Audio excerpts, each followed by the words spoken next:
Okay, people. Hey, how is everyone? First of all, it's Thanksgiving in Canada.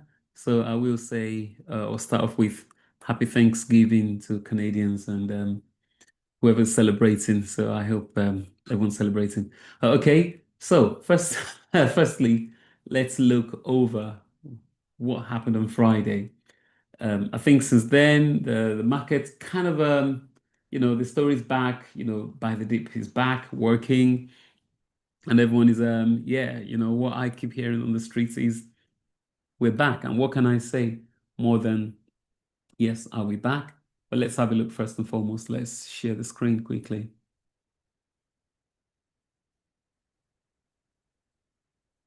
So we had the queues kind of broke the line, the train. People say the train don't work, but there you go. The queues broke it, and today it's looking like it hasn't fully climbed yet, but it went way below 600, and it's just climbing back up. I mean, we had a great, massive 2% today, which is an amazing run, really. So, and how did it do on the commodities side? I think everything kind of just came back. It's quite funny actually. People tend to blame, they call it, tackle puts, whatever happened last Friday, but we can't exactly blame the president. I think it was a retaliation after whatever happened. So, can't blame the president right here. But let's see. I mean, I had oil, which collapsed a whole 5% dump. And we could see oil as well, also coming back. So we could say, yep, that's oil coming back as well. Today, it wasn't a bad 2%. But again, overall, if I'm going to protract my line right here, oil is still on a protracted downhill from 2023. Um, Also, another soft commodities, which a commodity which is a mainstay here. I think this has a lot of fundamentals a lot as well, which is aligning. You can see barely got a lift, not a great deal there. So one thing I said was this is probably a dead cat bounce. And what do I mean by that? A dead cat is when something's collapsed and then it pushes up a little bit and then it keeps going back down. I mean, I believe overall we're still on a macro bull run.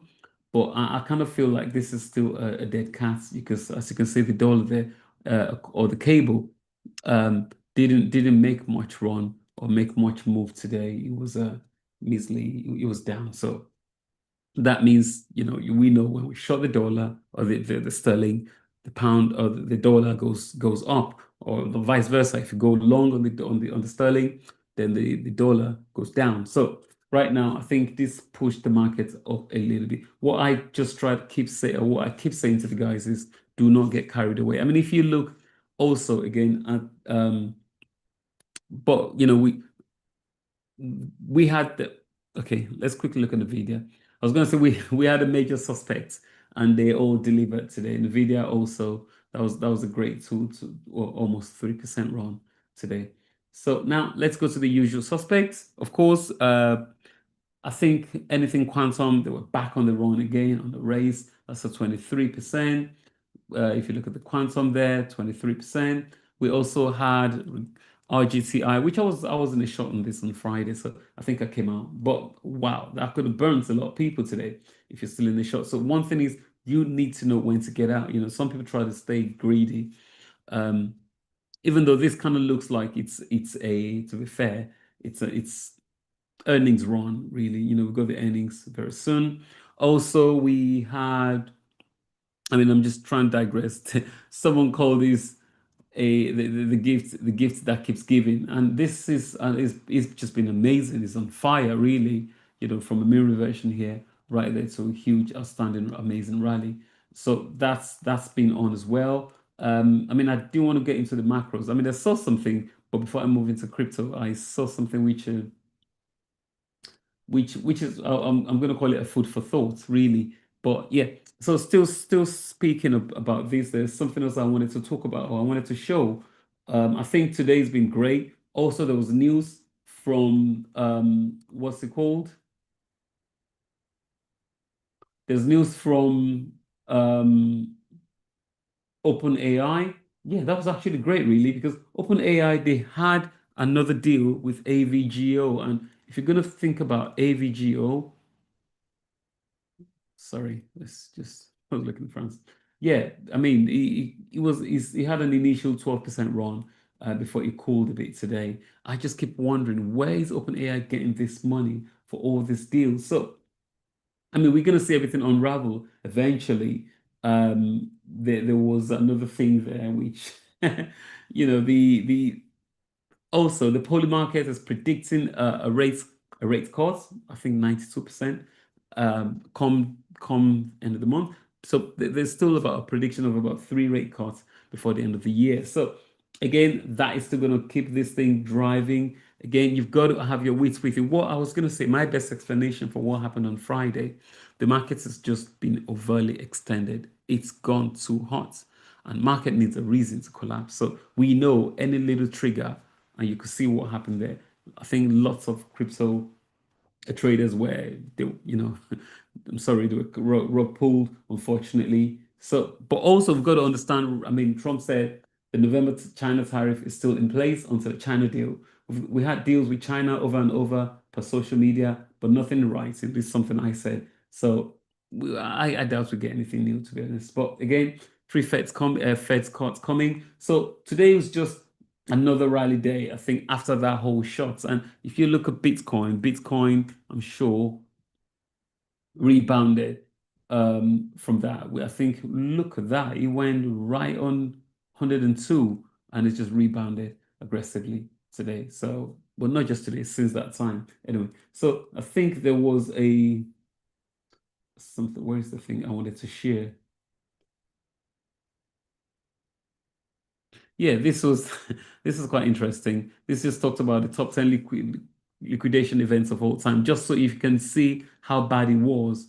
And on Friday, last Friday, and this just took the gold medal. 19.16 billion dollar liquidated. That is just yeah, that's just crazy. That took a lot of people, some RIP to some people, unfortunately. So you got to understand leverage, of course, the two-edged sword. There's the same way it can take you all the way up, so it can collapse you. I think also one of the things that's driving this market is one of my favorite time or season is because the earnings and they all gonna start kicking in aggressively very much. So they are going to start kicking in aggressively. You've got to look out for that. I think we shall see some of these companies that are not making any money. They will unfortunately be revealed, and prepare at that point. Could it be dry powder you want to make sure you have ready? Don't be tempted to trade if there's nothing for you to trade. But I think there's going to be a lot more opportunities at that time. I mean, I haven't really got much. I think what I said was I'm looking at today for two things. Number one, I'm looking at how the market will react. Is the market going to react based on what it's seen is going to keep going back up, and let's see if there's a money flush going back in, or are people going to come in and decide, you know what? Okay, markets, they've had this they had this experience on Friday. Whatever happened to them, they don't want to experience it again. Therefore, they will make sure once the market goes back up, they're going to have a conscious effort and dump it back. You don't want to trade aggressive. Well, you don't want to trade blindly. You want to make sure you understand what's going on. So those are the two implications I was looking at. And today it's shown me that, people are still ready to buy the dip. And of course, this market just keeps going. But you have to understand the same way it can go up, so it's the same way it can go down. When you sense that it's been super super stretched, look at the skills, look at the VIX, and make sure accordingly. You don't have to short. Be able to step aside or trade small, or make sure every trade you've got is fully backed with core concept, technical fundamentals, whatever you trade, and that's it really. So catch you on the field tomorrow. Have a good night. Take care.